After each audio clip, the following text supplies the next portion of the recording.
Hi everyone, welcome back to this channel. So in today's tutorial, let's see how can you change your batteries in a Rogers Xfinity remote.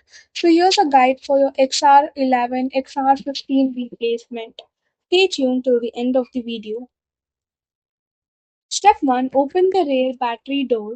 For the XR11 remote, turn the remote over, locate the push tab on the lower half of the back casing, and lift the plastic cover straight off.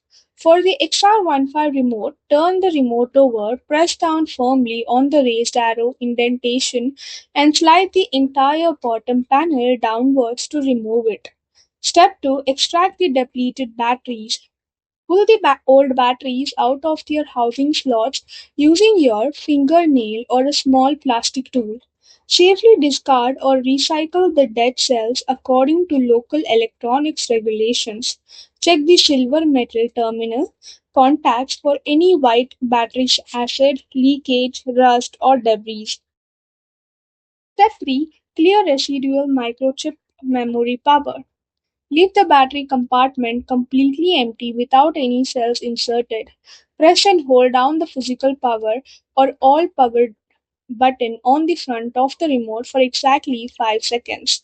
This drains any leftover electrical charge from the internal capacitors, forcing a hard chip reboot. This is for your Zumo remote battery. Step 4. Install two fresh AA or AAA batteries. Obtain two brand new matching alkaline batteries from the same package.